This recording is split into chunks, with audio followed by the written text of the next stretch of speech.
Welcome to the Voice of San Diego at home. It is August the 19th, 2020. I might look like I'm in a really professional garage or office right now. Like I got the plant, I got the divider thing. Big news is still my garage. It's 453 degrees in here at the moment. Sorry I didn't powder my gigantic forehead, but we will get through this together. We have a great show today. I've got Michael Vu. He is the Registrar of Voters for the County of San Diego, the guy in charge of making sure that the votes get counted. He's coming on. He's going to answer our questions, going to answer your questions. I've already got a bunch in the hopper. We've got a lot to talk about with him. We've got a really interesting series of news items to go over. We are suing the County of San Diego about some data that we want to get, and we can talk about why. Also related to that, I want to explain why I think outbreaks matter and information about the outbreaks of the SARS-CoV-2 virus are important. It's important data to get. We are, as a county, off the watch list, and nothing has changed in our lives. I'm still in the garage. And looks like Voice of San Diego has successfully started a conversation about changing a 102-year-old law. That's a 102-year-old law about sedition, about talking about sedition. That's right. San Diego City Attorney Mara Elliott and San Diego Police Chief David Nislight have agreed to discuss whether to repeal a 102-year-old law regarding sedition. And it was basically anything that a cop didn't like you saying. Over the last, it's 7 years since they started, as far back as they could go with the records that we requested, they had 83 tickets San Diego police had given to residents in San Diego for seditious language. Seditious language, advocating the overthrow of the government. But most of them were just people who said things that the police did not like. One of them said he was reciting a rap song as he crossed the street. Another one said he was in his house. These tickets often go unresolved, become matters of the public as far as collection agencies and ruined credit, stuff like that. So after our story about how weird that law was, and a 102-year-old law, why it came to be, there looks like there will be some changes there. As far as the County of San Diego, yes, we have announced this week 4 lawsuits, one of them against the County of San Diego. We are asking for information about outbreaks. Every day, if you watch the news about the county, when they do their daily news conference, they always have information about the hospitalizations and how many people were tested positive for the coronavirus. There's always information about how many ICU beds, what percentage of ICU beds are still open, and they always include outbreaks. Outbreaks are one of the key metrics. Basically, if 3 or more cases occur in one location, they consider it an outbreak, and they've actually set a standard for what those outbreaks need to be. They want them at 7 outbreaks for an average of 7 days, an average of 7 outbreaks for 7 days. We're far above that. We're at like 22. I want more information about those outbreaks, where they are, how many people got sick, were they operating normally, were they operating outdoors, all those kinds of things. So that's what we've asked for. Los Angeles County releases some of that data. We're wondering why San Diego County can't. We'll talk about that and our other suits and more after we have our special guest up. But for now, I'm going to bring on Michael Vu. He is the Registrar of Voters of the County of San Diego. Welcome, Michael. Thank you so much for joining us. Hey, thanks for the invitation, Scott. This will be, I think, a great discussion. A lot of things to talk about. Just first of all, let's just establish who you are. What is your job at the County of San Diego? How many people work for you pulling it off? Well, I am my formal title is I'm the Registrar of Voters of the Registrar of Voters office. So we are a staff of nearly 70 individuals, permanent members of our organization. But when we conduct an election, we have upwards of 1,200 individuals that we bring on in a seasonal capacity. And that does not include all of the thousands of coworkers that help us out and volunteer their time during a major election cycle like the March election that we had. So we go from the small organization and balloon up quite heavily. And I always say that we are one of the largest employers for one day. All right, great. So that's what and your job is to make sure the elections run, the votes are counted. So is it that simple? Yeah, exactly. That is a nonpartisan, neutral body administratively handling the election on behalf of all voters within our county, and to provide factual information at a time when that may not necessarily be what is actually happening in our world. Well, let's do some of that. Let's do some of that factual information spreading. Let's talk. First of all, let's establish this. How many people, what percentage of voters in San Diego County have been voting by mail the last few elections? Well, the total number of registered voters that we have in our county is approaching 1.85 million. It's been bouncing between 1.83 million to 1.85 million. Of that number, where we're at right now is 76.5% of our electorate are considered a permanent mail ballot voter. That is, for every election that there is, we would automatically send them a mail ballot. And certainly in this upcoming November election, 100% of the voters will be receiving a mail ballot, and that's based off of the governor's executive order. When it comes down to actually how many people of the total votes that are cast in an election, how many of those are mail ballots, normally that's approaching around 70% depending on the type of election that we're conducting. Have had upwards of over 70% of the entire votes cast in an election be mail ballots. And then when you have major elections, it goes down a little bit just because you have more people participating and they end up going to a polling place. So just to be clear, we have 76% of San Diego County voters who right now expect that their ballots normally, in normal times, would come by mail. So I'm one of 24% who still go to the polling stations. So, and you're talking about in actual elections, that's usually about 25 to 35% of people who actually end up voting. That's exactly right. Is that we're really only talking about 24%. But when I say only 24% of 1.8 million registered voters, it's still in the hundreds of thousands of voters that are out there. So by any means, we do not want to take for granted that set and that group of individuals. It's too easy to be able to do that, and that's certainly something that we've taken a hard look at. And at the end of the day, you might look at it from a percentage perspective, but the total raw numbers of voters that are out there that would normally go to a polling place still needs to have a level of education and information and awareness of how this election is going to be conducted. And so we've launched into a huge and robust outreach and education effort called our Vote Safer San Diego campaign. Yeah, I guess I got the flyer. It was actually really clear and very explanatory about what's happening. So let's talk about what is happening right now. You guys, like all of us, got the order. I guess it was probably about a month and a half ago, maybe 5 or 6 weeks ago, where the governor said we're not having. Nobody's going to polls. We're gonna do the rest of what would be in San Diego County. 24% or so of you who still go to the polls or still set up to go to the polls to cast your ballot, you're going to get a mail-in ballot too, like the rest of everybody. What does that literally mean for you? Will you still have places where people can drop off the ballots?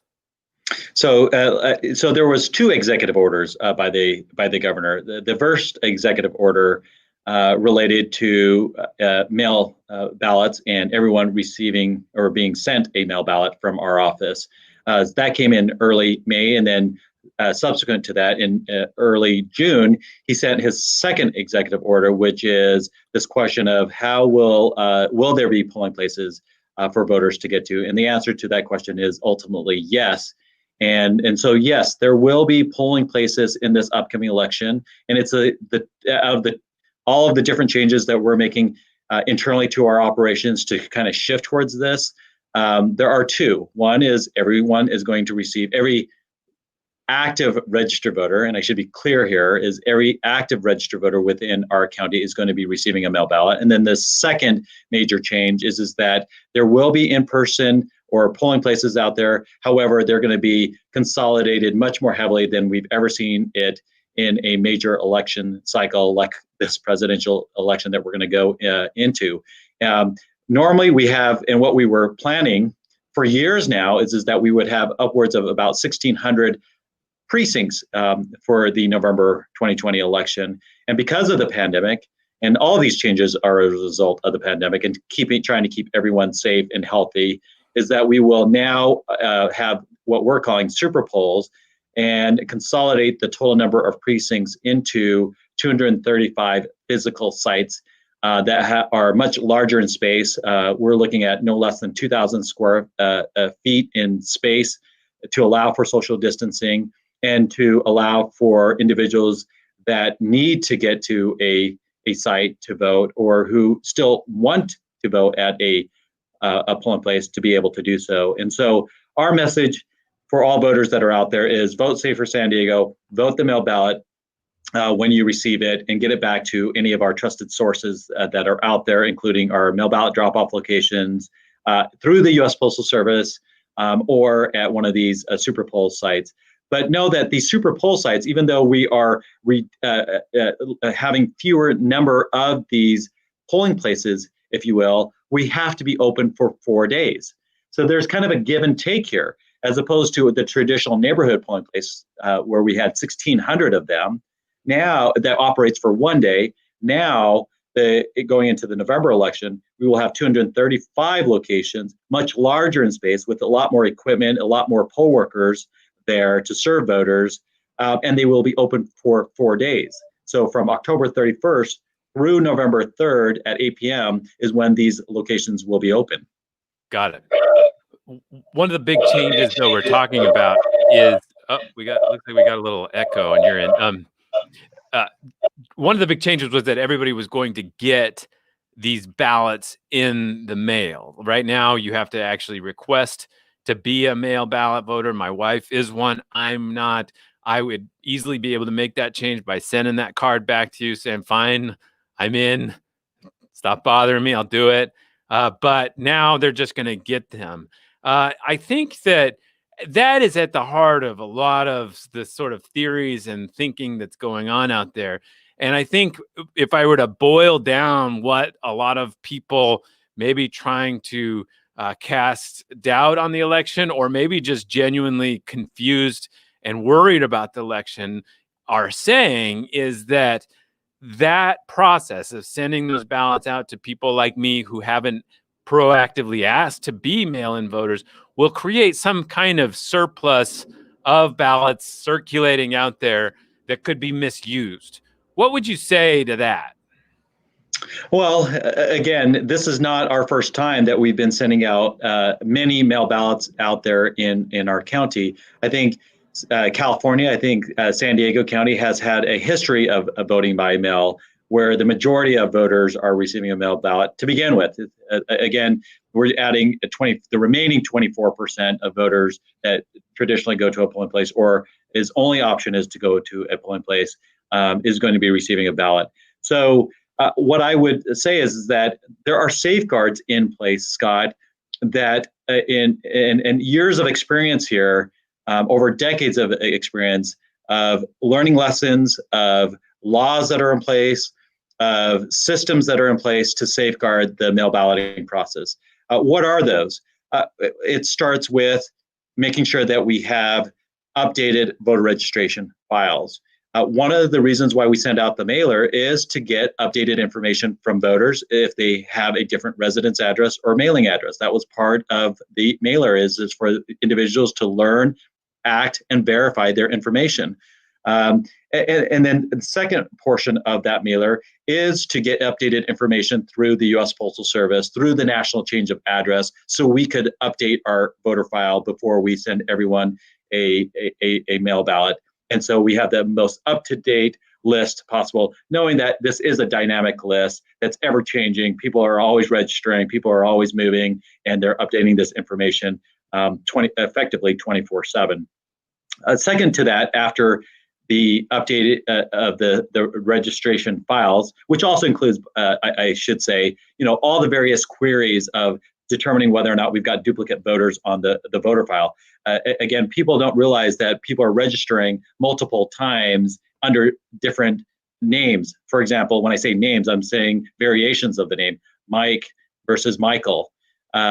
So that creates a situation where we have to make sure that we're absolutely sure that these two individuals are one and the same people before we merge the records. And if we find ourselves in a situation where, hey, we think that these are two different people, certainly we want to make sure that we're safeguarding and not disenfranchising a voter as well. So after we've gone through that process, know that when we send out every single registered voter a mail ballot, we are tracking every single one of those ballots and the envelopes that it goes along with it. And so when a person says, hey, I never received my mail ballot, or I've made a mistake on my mail ballot, we have the ability to suspend that mail ballot and then reissue them a new one. And it happens every election. So our system, if a person tries to vote twice and they return both of those ballots, the system is going to stop one of the two ballots. And generally, it's the suspended ballot that we have done and took action on our side.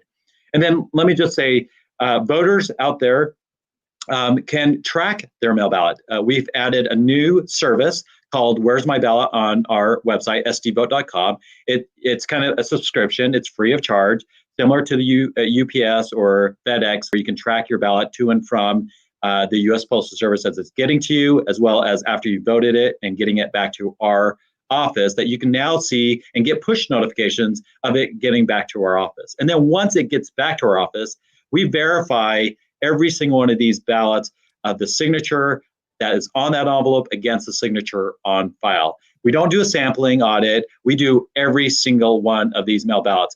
And that's sometimes where we get clubbed over the head, if you will, of why is it taking so slow for the Registrar of Voters office to report out election results. Well, there is a process to safeguard all of that and to uphold the integrity of the election as well as the accuracy of the election. It does take time, and this is part of that process. So let me just clarify that point real quick. So you when you register to vote, you get you have to sign something, and what you're saying is that every ballot that will come back will be compared to that signature that you put on with your registration? That's exactly right. Every single one of those envelopes has to have a signature on it that the voter is returning back.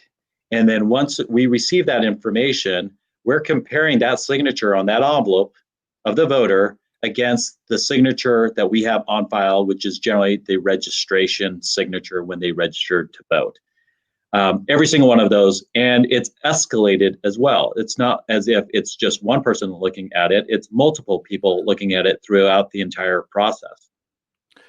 All right, folks, if you have any questions on how voting will work this period, this new election, if you have any questions on how to get about what's happening, this is your opportunity. We have the Registrar of Voters from the County of San Diego, Michael Vu. He's here.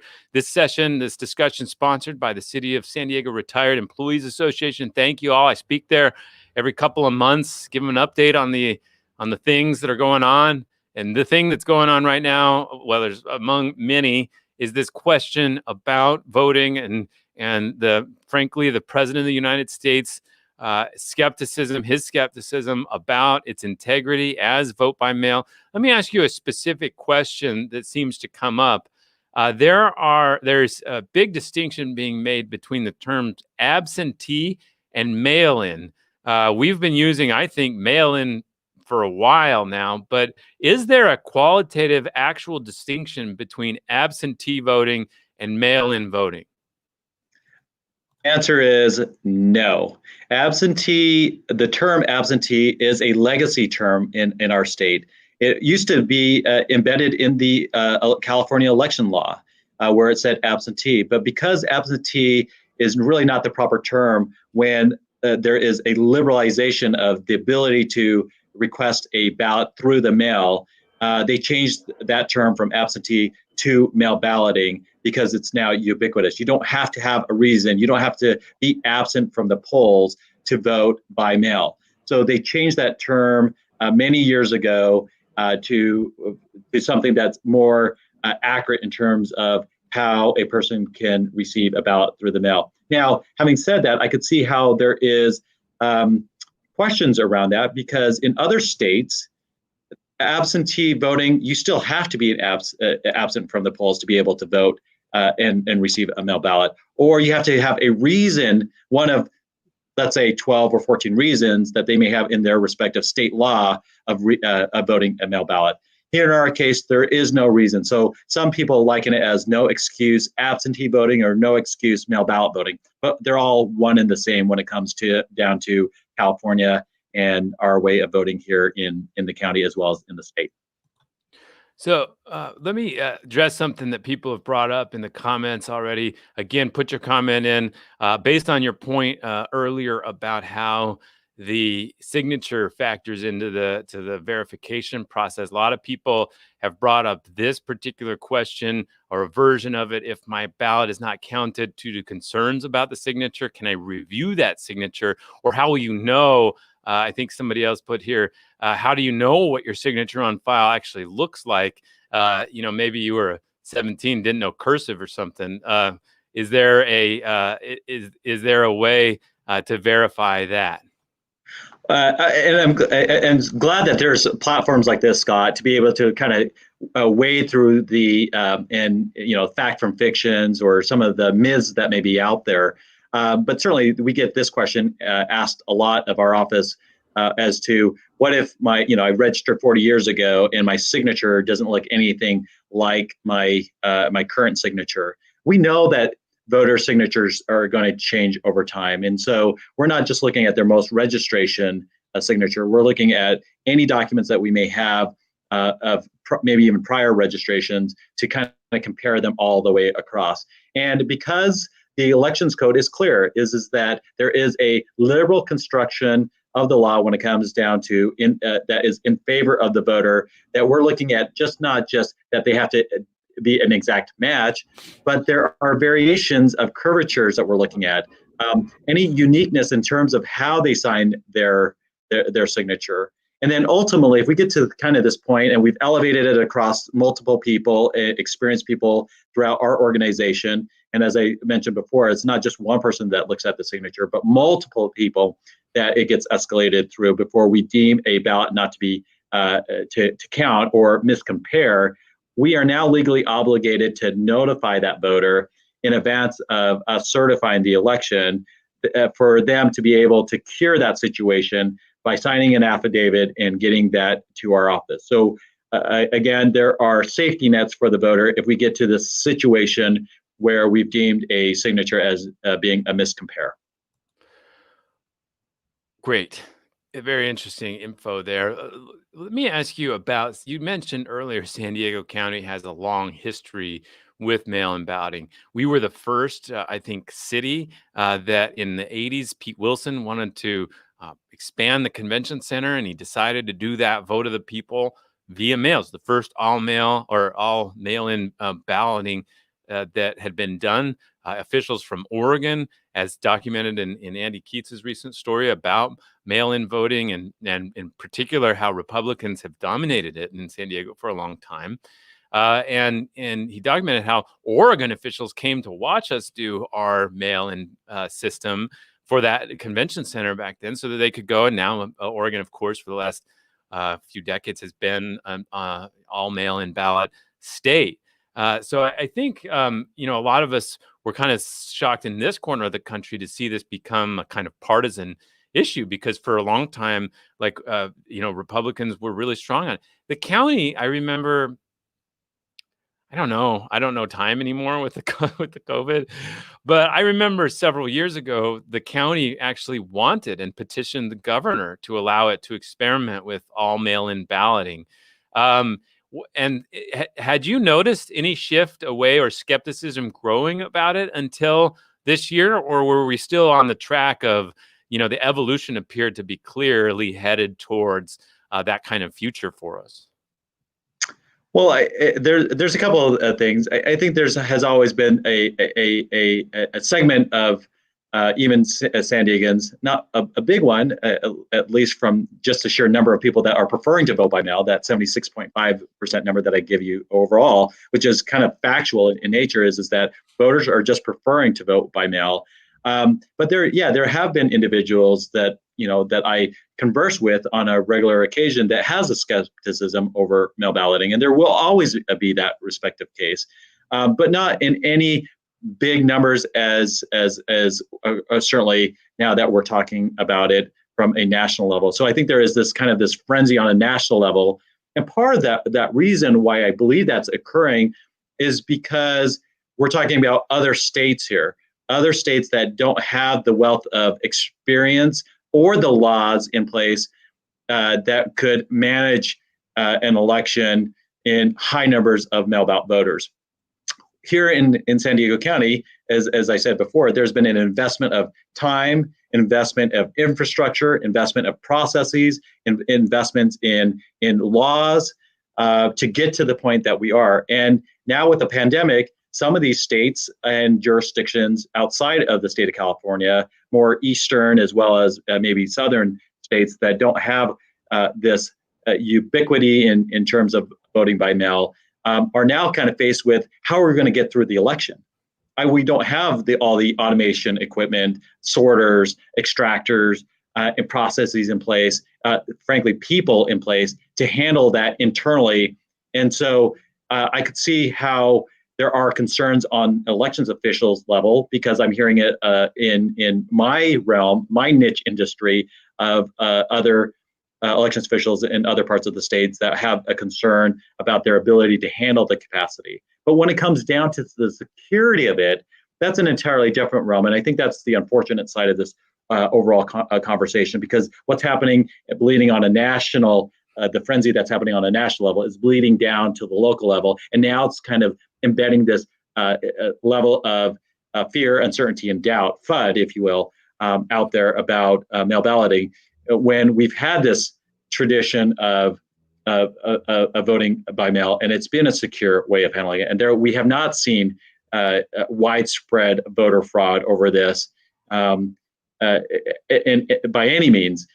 So, I think there's a level of projection on my part, because we have a history, because we've conducted elections where the majority of voters are receiving a mail ballot, to give San Diegans comfort to know that, frankly, for us, this is not a concern. We're strongly positioned as well as strongly suited to handle the capacity that is going to be coming before us. Where my concern is actually this big pivot that we're doing on in-person voting, because as Scott, you may know, is when there was some contemplation of the Voters' Choice Act model, which is the vote center model. I cannot recommend that model going into this year's election, because I know that this is the largest turnout election that we ever experienced in a 4-year period, and that's the presidential general election. And to have that shift from a voter behavior where a voter has traditionally known where their polling place is to either vote or to drop off their mail ballot, and now that's potentially collapsing. That's where my focus is reaching out to every single registered voter, regardless of whether or not you're a mail ballot voter or not a mail ballot voter, and saying, hey, this election is changing. There's 2 significant differences here, and you need to be mindful of that. And so for us, we've launched into this Vote Safer campaign. Let me just also say one other point to this, because we haven't talked about it yet, but it comes up, is after the 2018 election, we started hearing this new term of ballot harvesting that is out there. I was just going to bring that up. Yeah.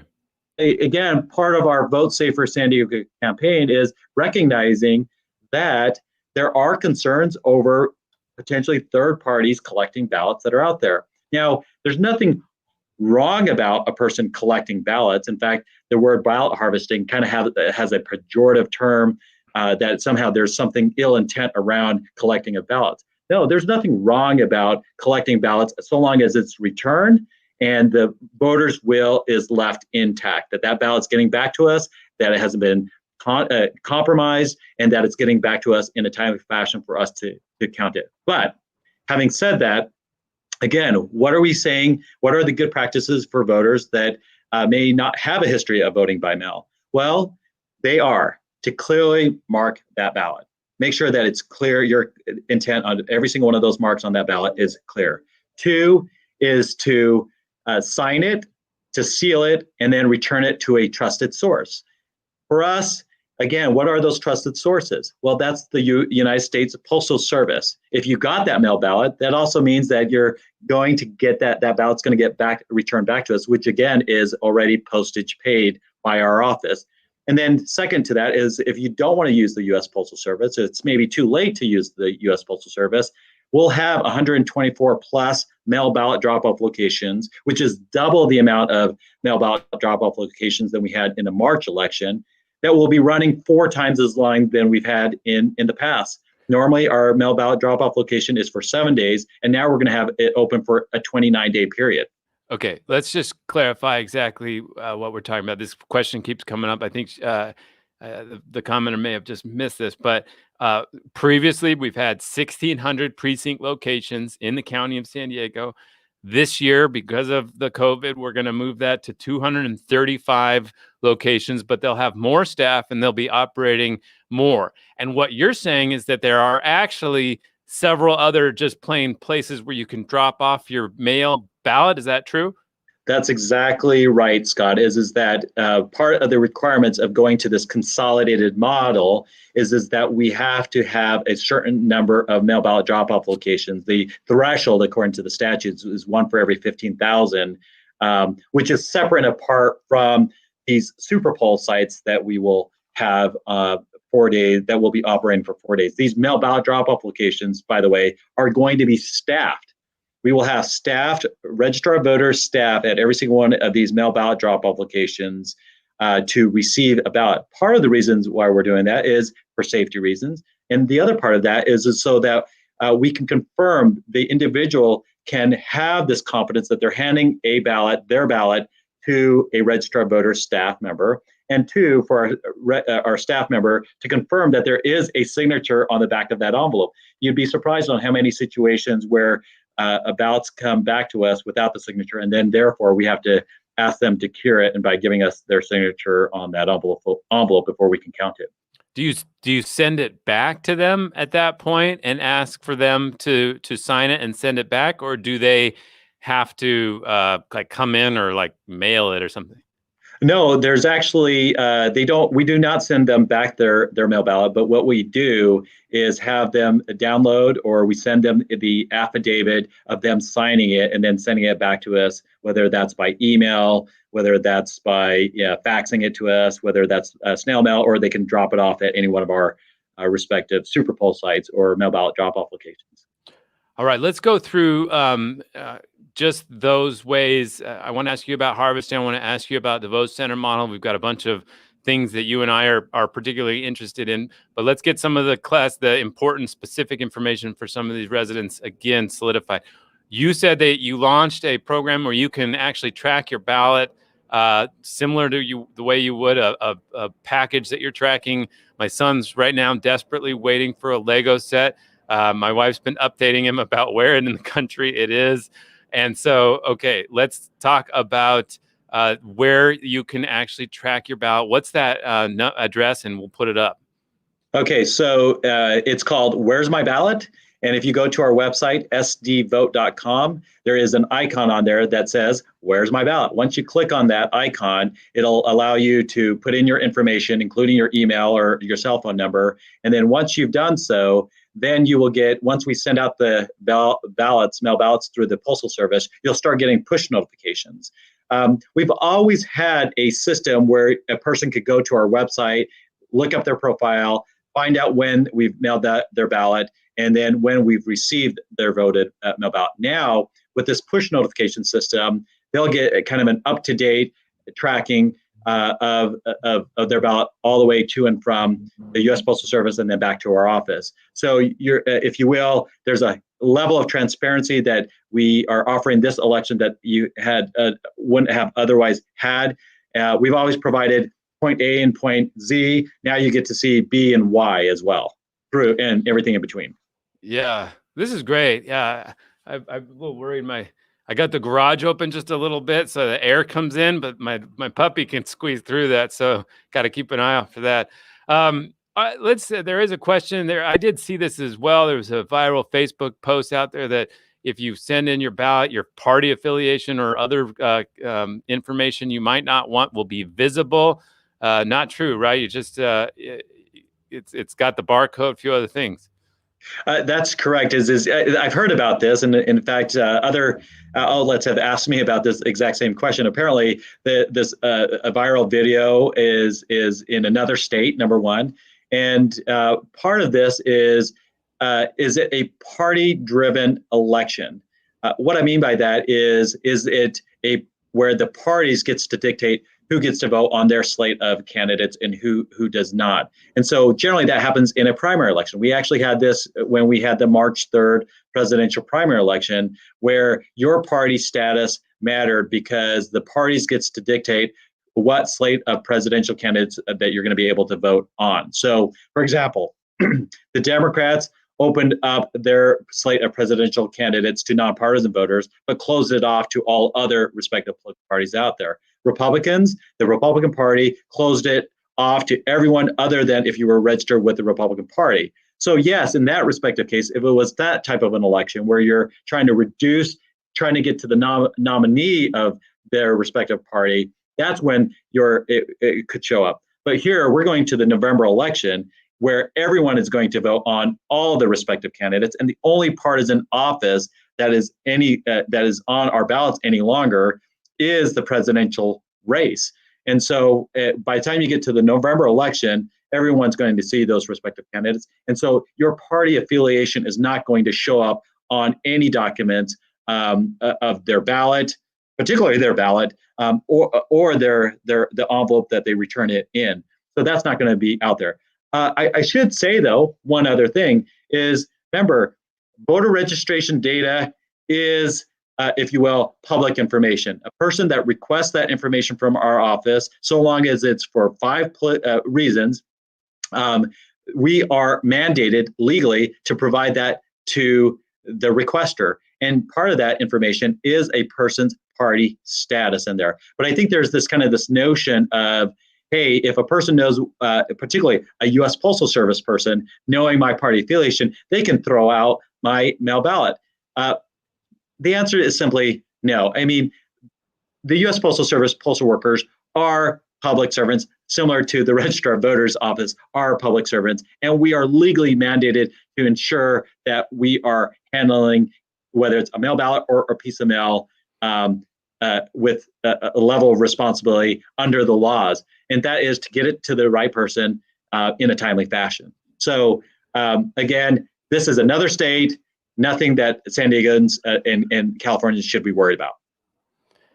Yeah, you're reading my mind on this, because that's the first thing came in my mind. Like, yes, it's not on the ballot, but enterprising journalists, political campaigns, they can get this information. They can see what you're registered as, a no party preference, or a Republican or Democrat or American Independent Party. All those things are public information, but they're not going to be displayed in that way on your ballot, is what you're clarifying there. Again, we posted that Where's My Ballot tracker, great service.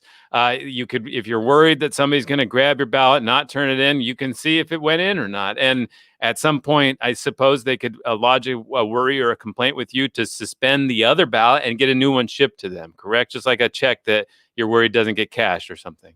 That's exactly right. Again, we are tracking every single one of these ballots, and we have the ability to suspend and reissue a ballot should we need to, so long as, again, if we run into a situation saying that we've already counted the ballot, then again, we could effectively suspend. We can't suspend the ballot, but we could give that person a provisional ballot in that respective case, because if that's the scenario, then we would have to look into it much further. Yeah, great question point. All right. Again, check that out, sdvote.com. We posted the Where's My Ballot tracker link in the comments. Very interesting. Let's go to those two controversial areas. The ballot harvesting discussion, you brought that up. It's a great, comes up a lot. I think there's this impression that, again, the fever dream is that there's piles of votes ending up somewhere, and people are processing them, maybe not even with the involvement of the actual voters who are represented on them. And but if you're if you want to take in you and your friends' ballots to a drop-off location or to the mail, there's nothing illegal about that right now. That's correct. There's nothing illegal about another person, so long as the voter is consenting of another person of returning that mail ballot. There's no issues surrounding that. What the law says is that the person that is returning that ballot cannot be compensated for returning the ballot. Got it. Anything else on that needs to be cleared up? I mean, it seems like there is just a nefarious tint to it that I've never been quite able to isolate. But is there other myths that come up about it? Well, let me just say a couple of things, Scott. Is that there is that concern about maybe there's even specific populations that a organization or individual that may be going out there and collecting ballots is potentially targeting.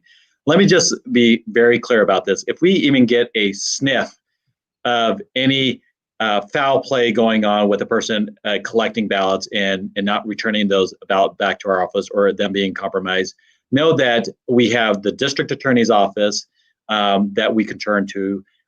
There's always a knock at my door, if you will, from the FBI wanting to sit down with me and letting me know that they're here to support us of any fraudulent activity that's out there. And then thirdly, there is the Secretary of State Fraud Investigation Unit that is out there as well. If there is any level of fraudulent activity at all, let alone this notion of ballot harvesting and some type of fraudulent activity, people collecting ballots. So know that our campaign is to really have voters use common sense. You don't know this person, don't hand them your ballot. If it's a trusted source like our office, our mail ballot drop-off locations, or the U.S. Postal Service, those are your trusted source to go to. I hear this a lot. It's not necessarily for mail ballots, but for registration forms. There's third parties that are actively out there registering people to vote, and people questioning whether or not their registration form ever got back to our office. In the same breath as I say that, look, registering to vote is so simple these days. You don't even have to go through a third party. In the same way, there's so many different ways of returning that mail ballot safely back to our office. Why even go through a third party? So from my perspective, don't use them. Just go to the source. Get it back to the sources. All right. I think there's a lot of interesting questions we can go specifically on. Let's talk about that issue of vote centers. So just let me see if I understand it correctly. You can correct me if I'm wrong. Probably a little off on a couple things. But basically, like you said earlier, for a long time, you've run with 1,600 or so precincts operating. These little, at mine, it's a little realty shop. A couple people sit at a desk, and there's these, those cardboard setups for people to vote out. You're saying there's 1,600 across the county.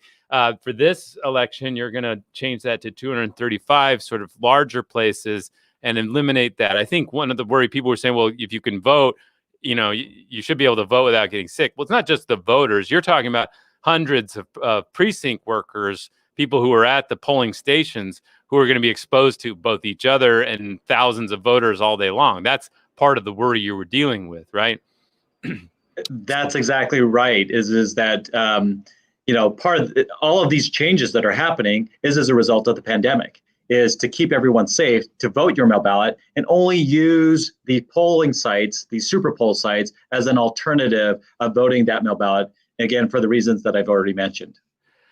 So one of the ideas that has been going forward for a while is this question about, let's say everything was normal, which I know is a little bit of a leap these days, but let's say everything was normal. In a normal election, we may want to have already switched to a supercenter model for voting. So I think this has happened in LA, where they basically said, instead of these thousands of individual precincts, let's have larger places that cover greater portions of the city and county, and they can operate longer for a few days before the actual election, and then you can vote at your convenience. You don't have to rely on it being that closer. It might be a little easier to organize. But that, I think, got a little controversial at the Board of Supervisors. Kristen Gaspar, county supervisors, are running for re-election in North County. She was worried about this sort of uncontrolled ballot idea, this question that there's going to be a bunch of ballots floating around. Would that have worked on the same sort of model of everybody receives a ballot in the mail and then they go and vote at their convenience at these super centers?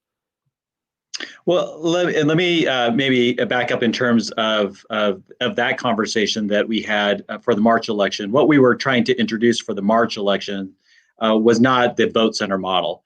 What we were attempting to do was address a problem known as conditional voter registration, of which we had experience in during the 2018 gubernatorial general election, where we had 5-hour waiting lines of people wanting to register and vote same day because the law provided that. That was a new law.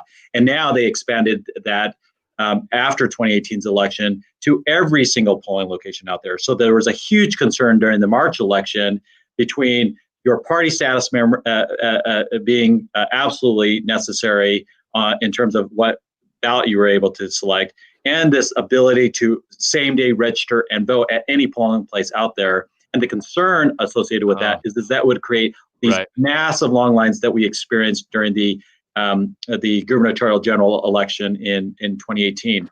So we wanted to introduce satellite voting locations to, if you will, to disperse that across having individuals that need to same day register to get to those respective sites. So we introduced 4 of them. So the question was, is that really necessary? Yeah, there was concerns about with then, this kind of free-for-all potentially increase the risk of the integrity of the election. And our response was no, and I still contend that it does not. And the reason why is because we had the technology to manage the disposition of every single one of those ballots. And in fact, those ballots were all retained into an envelope to just double check all the way through the entire system. So we needed an outlet to be able to administratively handle the election without then be questioned as to why did we have all these long lines and why didn't we prepare appropriately. So I was really happy that we were able to have and get the funding associated with it for the March election, because who would have ever thought that a pandemic would come afterwards, and now we're kind of going down that similar path. Now, as I say that, it's really not an equal path and the same path as what we did with those respective satellite locations. There is a major difference here between a vote center model and what we're going to be doing and conducting the election with these 235 super poll sites. What is that difference? Well, every single registered voter within our county is used to going and being assigned a specific polling place. That will still remain true in this upcoming election. Why is that important to know and state? The reason why is because if you think about the vote center model, whether it's in LA, Orange County, or any other respective counties within our state that has moved towards that model, or you think about other jurisdictions that have conducted their election under the vote center model for the very first time, City and County of Denver, Salt Lake County, Utah, Maricopa County to a certain degree, a number of various Texas counties that went to the vote center model. What was true about any of those major jurisdictions that had ran their election under the vote center model had a problem with? The problem was long lines, the inability to disperse voters across, evenly distribute voters across it, because, as I call it, it is a free-for-all system. Any voter can go to any respective location.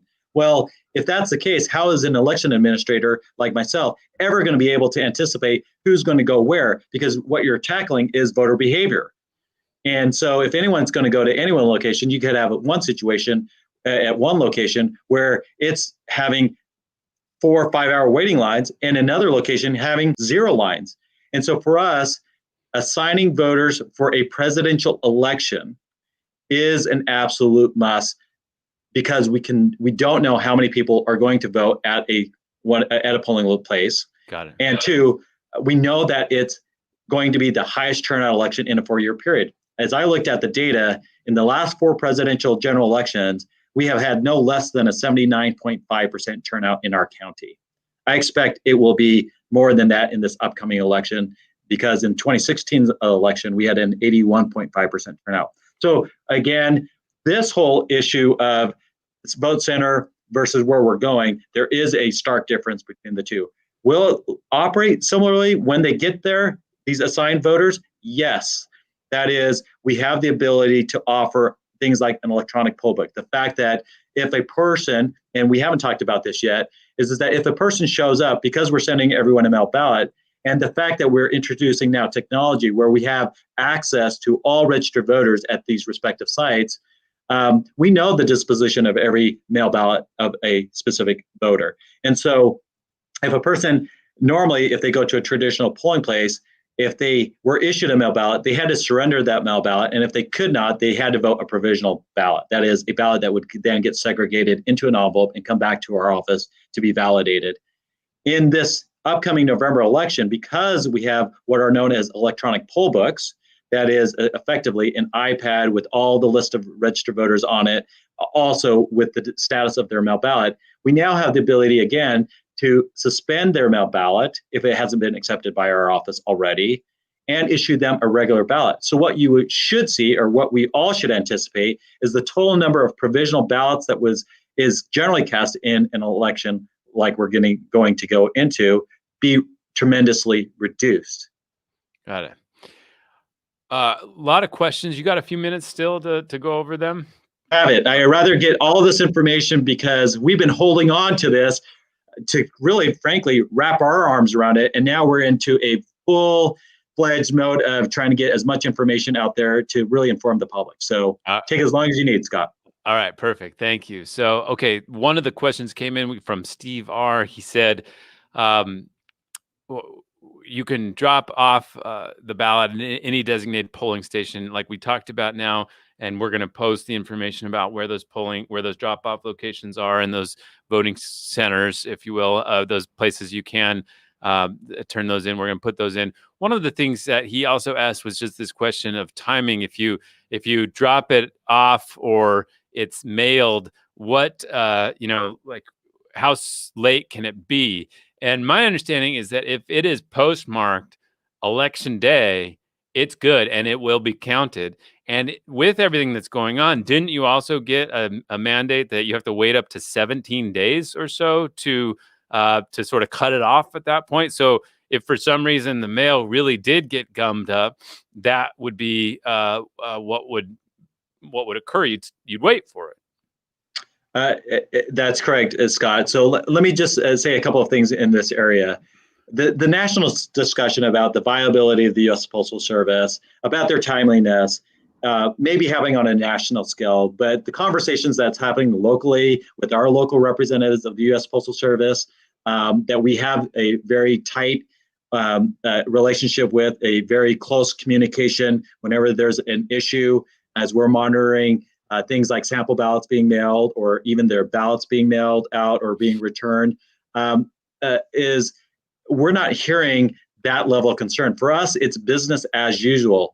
The fact that the U.S. Postal Service has always not always, but has advised us for many years now that it may take upwards of 7 days to get a mail ballot, or frankly a piece of mail, delivered to the respective delivery point, is still the same that we have on our election materials, whether it's the outside of the envelope or the election materials and the voter instructions that is out there. The U.S. Postal Service has reinforced that with us, that this is a business as usual perspective.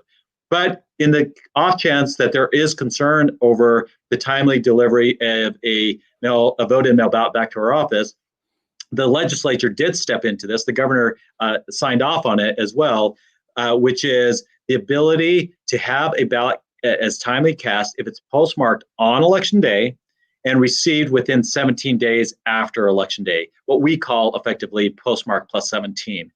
Before, the law was postmark plus 3, which is you had to receive it within 3 days. But now the legislature has extended it for an additional 14-day window, so for a total of 17 days. So that is now the new cutoff for this November's election. And again, it's for only this November's election to address, again, the pandemic and the fact that we're sending everyone a mail ballot. Got it. So one uh, phenomenon that a reporter and people who are plugged into politics have watched for a long time in San Diego is this thing that happens every election day. We wait for the polls to close, and I think it's 8 p.m. That first drop of votes come in. It's a first count of the votes, and it has a lot of votes in it. Hundreds of thousands sometimes are already in there, and you get a pretty good sense of where the races are, but crucially, not a perfect sense. And for many races, I remember there's a great anecdote in Andy Keats's story about the voting that he did. Again, just search Andrew Keats, Voice of San Diego. You can look at his last few stories. And one of the stories was that Bob Filner, Democrat, was running for mayor. He went to bed the night of election night with these votes having been out there and showing him in a deficit. He thought he'd lost. He was woken up much later in the morning saying, actually, you're ahead. I think you're going to win this. That was yet another indication we all had for a long time that Republicans were just better at mail-in voting. They for whatever reason were more organized. They encouraged their members to do it better. For whatever reason, for a long time, mail-in voting was considered a Republican strength in local politics, and played out in that phenomenon of people, Republicans doing well in that first count of the vote. And then, people who voted during the day that day, whose votes would be counted sometimes days later, would often change the race. You could watch some of these races day by day. And we saw that this last time. Scott Sherman was in second place in the mayor's race of the city of San Diego for a long time. He was pretty solidly in second place. But every day, Barbara Bree gained a little bit more, a little bit more, a little bit more. The Republican, Scott Sherman, finally sank beneath her and was never to come above her vote total. And she ended up in the runoff and now has a good chance to become mayor. She's running against Todd Gloria. And so this is a long way of saying, can you help us explain what is that batch of votes that is counted first? Those are ostensibly all mailed in or early ballots that are cast. And you guys just get a start on getting that count in and get it ready. That's correct. Is that in every election, that first report out shortly after the polls close at 8 p.m. are all mail ballots. But as we've talked today, Scott, is that in the upcoming November election, campaigns, candidates, the media, and the public should anticipate that there will be a change in how that first report looks like for November's election. Why do I say that? Is because, as we've discussed today, is that these super polls that will be open will not just be open on election day, they will be open for 4 days. And so we have the ability to scan in these ballots, these polling place ballots, if you will, across those 235 sites, starting on the very first day, which is October 31st. And then when we report them out, it's going to be blended in with the mail ballots themselves too. So now you're seeing how this is now affecting even the reporting of election results that we've had to figure out how is this all going to come together and all the details associated with it, and then how we're going to be able to project that to the public about this election is different. This election is all about the pandemic and our ability to chart a course that is a viable course that we can actually operate it and have a well-run election still. Well, this is going to be one of those game changers that is out there that people should anticipate, which is in the election, we will be reporting out for the very first results, not just the mail ballots now. It will also have some polling place ballots out there because we've been operating 3 days earlier than just simply November 3rd at these 235 sites. Now, as we look at that, for you, Scott, here is we are looking at whether or not we can make the distinction between the mails versus the polls when we report out that first report, which we know that there is that feature out there. We just want to make sure that we're, not overcommitting ourselves and testing it out before we commit and saying, yeah, you'll be able to see this breakdown between polls and mail. Oh, that's great. That would be really cool. We had a question here from D. D says, she says, let's see if I can pull it up. I'm a San Diego poll worker since 2016. Will I have the option to work at one of these drop-off sites? Will my age prevent me? And then the most important part, she appreciates Voice of San Diego. I'm sure all of you do as well. What about D's question? Do you need actual people to step up in the temporary capacity that they have in the past? Yes, we're not going to deny anyone, regardless of age, by the way, of wanting to assist our office. But know that this is kind of a major shift, as well as when we're going to 235 sites for 4 days. No longer is this a one-day volunteer affair. It means that we need a higher level of commitment and of an individual, and it's really not no longer in this, at least for this November's election, in a volunteer capacity, because to ensure certainty, and the pandemic has created uncertainty when you're talking about an event-driven organization like ourselves, we needed to make sure that we had commitment as well as certainty for individuals that would participate in the election. And so it's no longer, if you will, a volunteer capacity, because what we're looking at is, because the time commitment is upwards of 9 days if you're going to work at one of our super poll locations, we're going to pay you an hourly salary. So you could get paid anywhere from $14.25 per hour, and our other position is upwards of $18 per hour for our office. And you can sign up by going to stvote.com. There's the volunteer button that's up there, and you can fill out the application and let our office know. Also, we've launched into, of course, our existing pool of poll workers that are out there that we've reached out to assist us. Now, I think that really the specific question was not really related to the super poll sites, but our mail ballot drop-off locations. Again, in that respective area, which is essentially a separate program than these 235 sites, we will have additionally 124 plus locations that will be staffed. And in that respective area, yes, we still need individuals to help us out in that respective area. Those individuals have always been paid an hourly salary. And you can, again, contact our office through stvote.com or giving us a call, and we can select you there. In that respective position, remember, we're doubling the total number of sites, and we're quadrupling the time frame of when these are going to be open. So as opposed to 7 days, now the commitment is going to be at least 29 days. And that's not including any level of training that you need to report out to. So again, if there's any thinking that we're shrinking down the services by any means, no, we're really shifting it, and there's kind of some give and take associated with this. And that is, again, as a result of the pandemic. But at the end of the day, is there's ever any thinking that somehow this is going to cost less money because we're sending everyone a mail ballot? As you can just hear from this conversation, this program is a much more robust program than we've ever had it from a training perspective, a recruitment perspective, and certainly the time frame of commitment that we need from individuals that would help us out in an election. Well, that is really interesting. I did just get a notification that the Padres are about to start. I don't know if you noticed, Fernando Tatis Jr. may be the most exciting baseball player in the history of the world, and we got him right here. This is fantastic. But there was a question came in from a very important person here. Looks like it's my father. I better ask that one.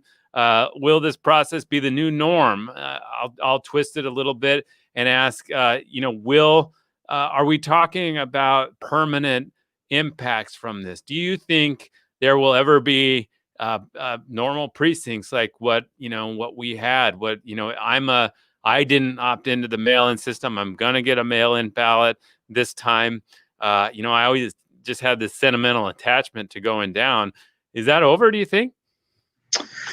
It depends. I think there's going to be a number of factors.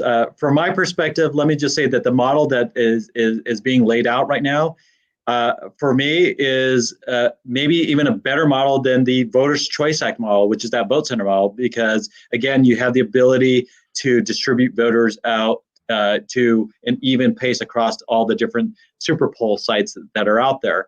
But I think it remains to be seen. And the reason why I say that is because it depends on how well we do. What comes of it? Is it going to be chaos on election day, or is it going to be well run?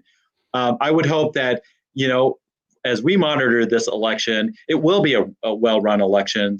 I hope that the legislature does provide another option on the table other than a traditional polling place model, or this, this vote center, go anywhere you want to go to model called the Voters' Choice Act. I hope that there's something in between that an election official can exercise as a potential option. But right now, what I can say is the way that the statutes are written, it's only for this upcoming election. And I think the other side to this is at what point does it get just to this, are we going to be in the 90th percentile after this election of all individuals, voters are signed up to already receive a mail ballot? And does that then mean, what does that mean to the overall costs of an election and just the overall logistics that needs to occur? So, at some point, there's going to be this kind of pivotal question in decision making is, what is the best way of conducting elections in our county as well as in the state, and should there be additional options?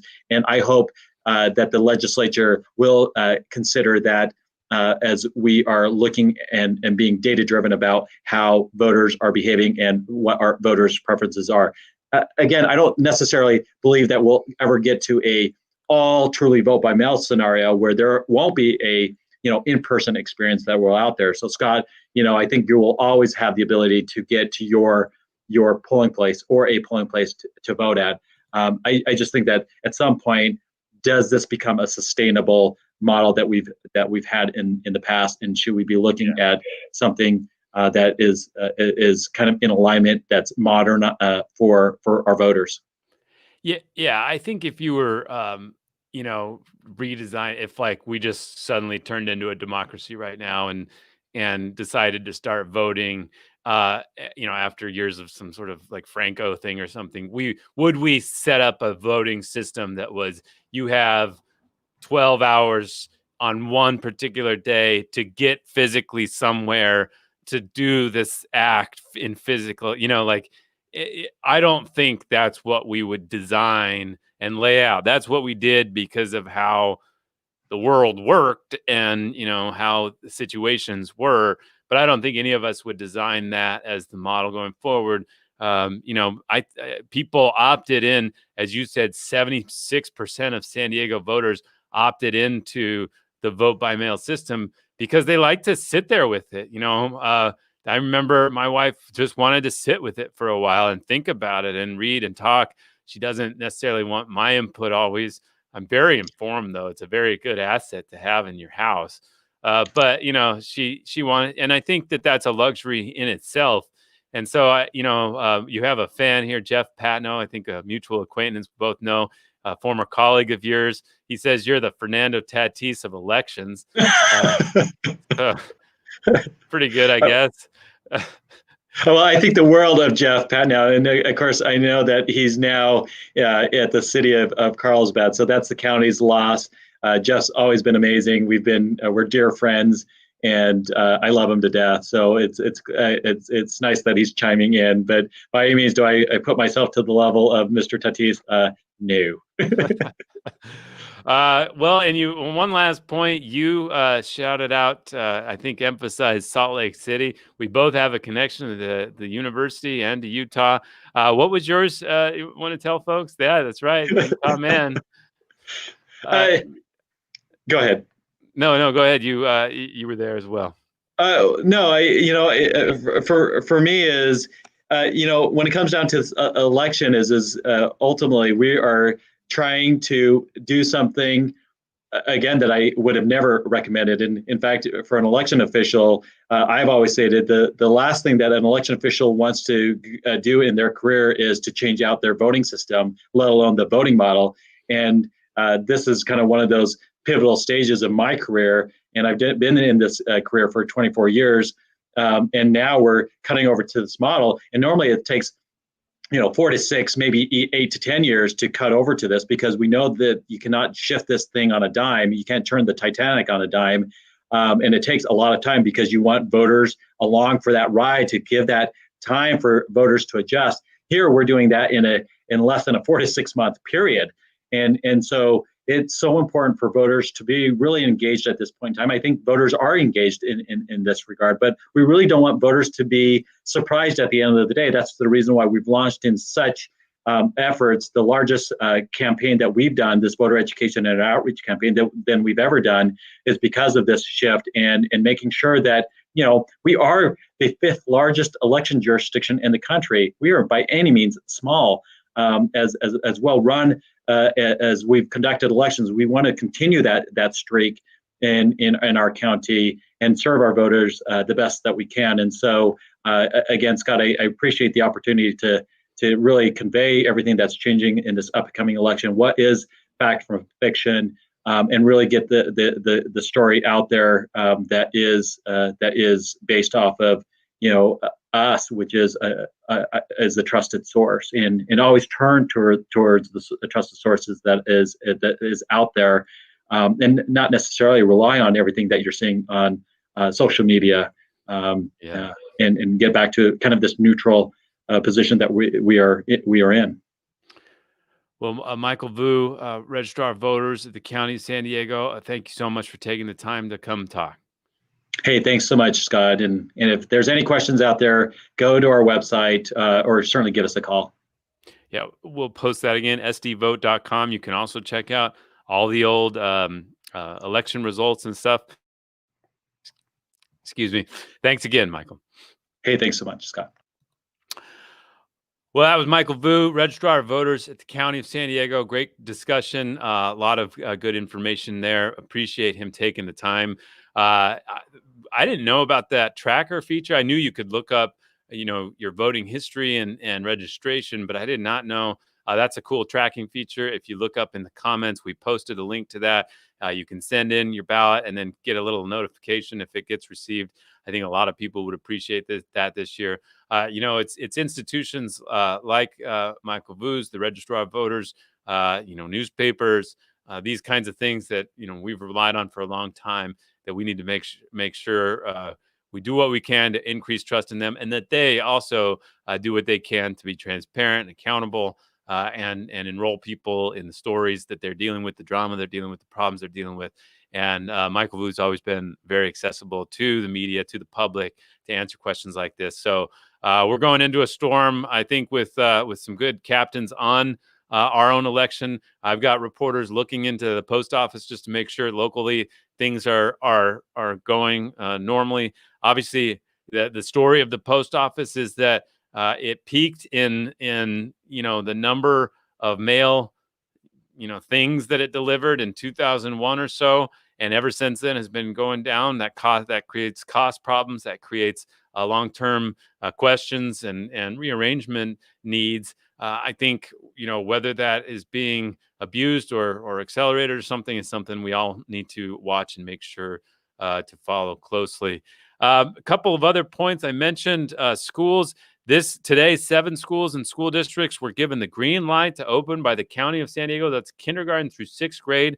Most of them look like Christian and private schools. None of the big private schools. Didn't see, for instance, La Jolla Country Day or Francis Parker on that list. But I'm, waiting for that info. They may not need to, because this week we also got off the watch list that the state had put us on about counties that were in trouble because of the virus's transmission. I think a lot of us are wondering, what does that mean? Is the county going to go back through the acceleration of opening these restaurants, bars, gyms, and that, without having open schools first, gives us a lot of anxiety. Schools first, once, just try it. Maybe consider just doing schools first so that we don't mess it up. And if you can't open schools yet, maybe everything should just wait until you can.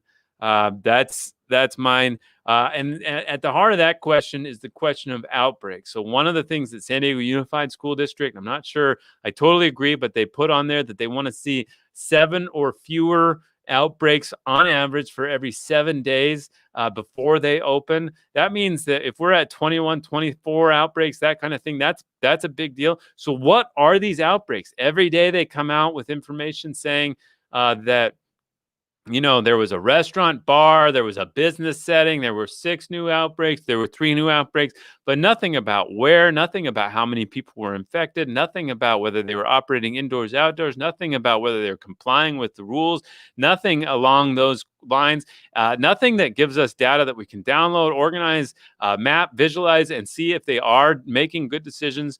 And yet those outbreaks are defining so much of our lives. So they didn't want to talk to us about releasing that information. They didn't even want to discuss it. They just didn't even look for it. And so we have had to take an action under the California Public Records Act to file a lawsuit to ask for it. California Public Records Act is a wonderful law, except it has no enforcement mechanism except to sue. Our lawyer, Felix Tinkoff, has filed that action. We expect to get more out of that. Follow that. Got a lot of support from the community about that. We can negotiate about private details or something. The county obviously says they don't want to release that information because they don't want to, dissuade anybody from cooperating with contact tracers, with investigators into the spread of the virus. But they did also at the same time admit that they're going to call out and expose some of these businesses that are, sites of the outbreak. And they have in the past confirmed some that did. So I think they've broken their own principle there a couple times, except in a non-systemic way and without various principles on that. So we're going to follow that closely. And then one last thing we're following, we talked about the not schools that are opening in sometimes in schools. So the schools are closed, but the YMCA or these other private places, La Jolla Lawrence Family Jewish Community Center. There's a school gymnastics program, a gymnastics place that's putting up an all-day day camp with school. They'll help you with the remote learning. So basically, schools are closed, but schools are being reinvented or invented. And it's posed a lot of interesting questions. Today, the governor said people are going to try to test the law. So remember, a lot of these are operating under the day camp principle. You can have a day camp, but the day camp laws say you can't have a day camp when schools are in session. So when schools are operating remotely, are they in session? That would make what they're doing illegal. The governor said they shouldn't test those boundaries, but we weren't clear what that actually meant about what he might do for enforcement. And so that's fascinating. But right now, it's not legal for some of these places to operate as day camps during this period. And some of them say they're still going to do it. They feel obligated to provide that service. Something to watch for there. A lot going on. Okay, I should stop, get to the Padres. Go Fernando Tatis, most exciting player in baseball. I hope we keep him forever. San Diego needs somebody that we can all love.